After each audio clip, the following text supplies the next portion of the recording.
discussion today on fire safety. Certainly one of the most terrifying and deadly types of fire is a house fire. It is estimated that nearly 1/5 of all families in the U.S. have no fire safety plan in place at all. We're hoping with these segments today will help change that. Joining me is Chris Judd. Hey, Derek. He's a retired fire captain with 25 years of experience in California, so he definitely knows his stuff when it comes to fighting fires.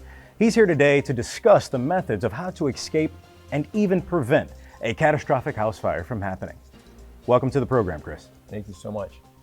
As you can see, we are here on a kitchen set because I'm assuming that this is the most likely place for a fire to start. Absolutely, and it stands to reason because the kitchen is the only place in the house where you have a controlled heat source with some regularity.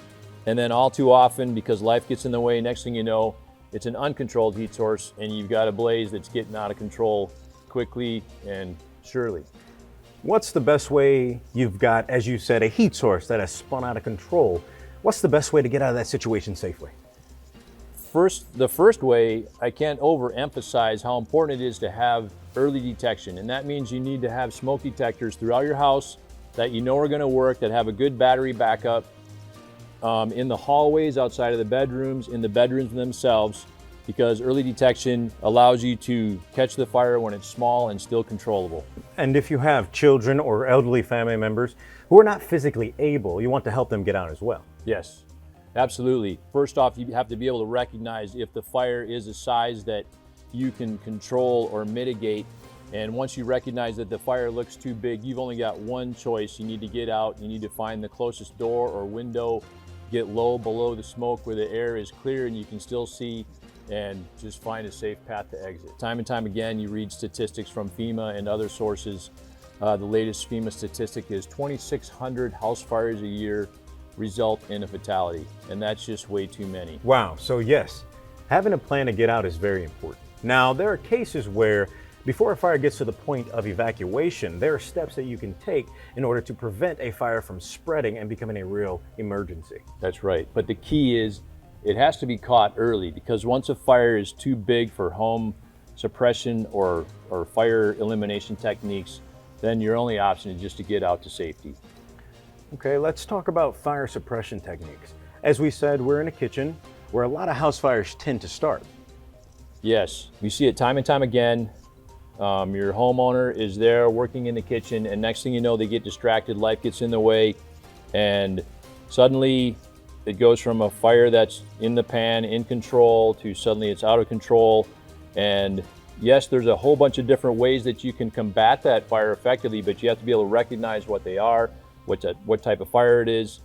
Some of them are effective and some of them are not, and then they become just downright dangerous.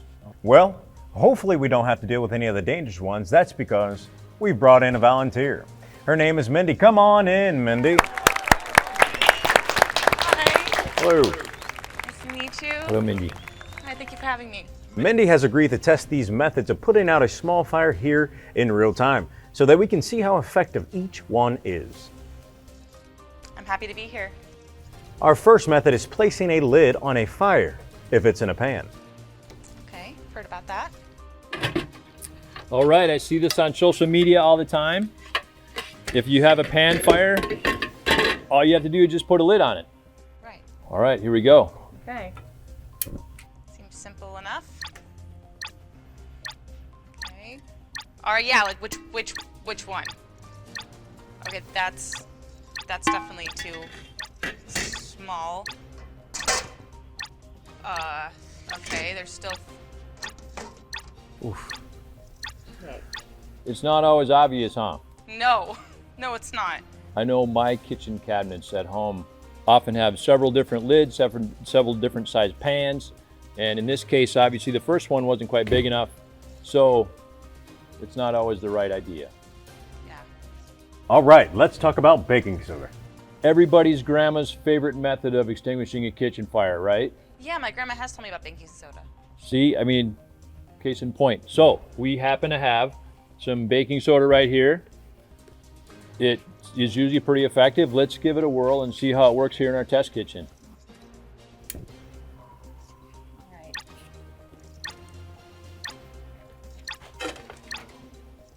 Ooh. Wow. There That we go. didn't work as well as we thought it would, but it put it out. So that's what part of the problem is. You have to get up very close to it. It kind of actually made the fire flare up a little bit before you put enough of it on there. And obviously it's very messy. Yes. Now, our next method is what most people think about when it comes to fighting fires, and that's the fire extinguisher. So here is a standard small fire extinguisher you'll find in many kitchens or garages throughout the country, but oftentimes they are larger than this. They're unwieldy. There are different types of fire. There are different types of fire extinguishers, so you don't always know if you have the right one. And then when an emergency happens, a lot of times what you thought you remembered, the training that you knew, it all goes out the window and things don't go well. So let's give this a try. All right. All right, Mindy, are you ready? I'm ready. Let's extinguish this fire with a good old fire extinguisher. Okay.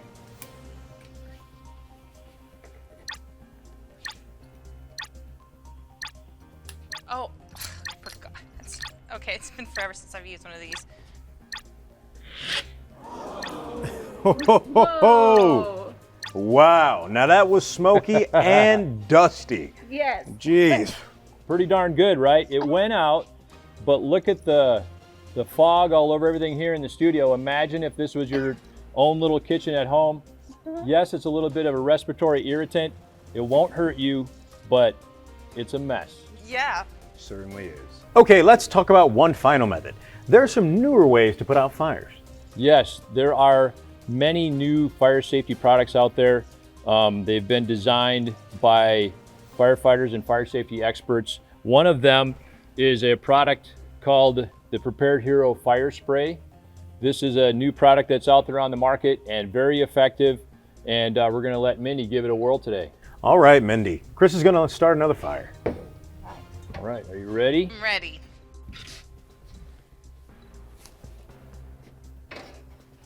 Okay, here we go. So you just take the spray, point it at the base of the fire, and squeeze the trigger. Wow. Is that real? That's real. It barely got a chance to get going. Yes. It even reacts better than baking soda. You don't have all the mess. It's very effective. Wow. Amazing. Can we see that again? Absolutely.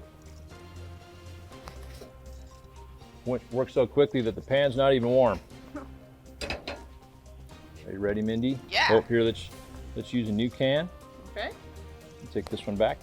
Oh, you want to try it? Oh, I will certainly try it. All right. All right, here we go. Oh. Wow. That's Same amazing. thing. Yep. Where can I get one of these? Well, there's a website called preparedhero.com. You can order them in multiples. The beauty of this is that anybody can use them, adults, kids. You don't need any special training. They're safe, effective, non-toxic. Just go ahead and order them online. Now that's amazing. If you want to get more information about the Hero Fire Spray, check out preparedhero.com or click the link. Thank you to retired fire captain Chris Judd alongside Mindy. Take care, everybody.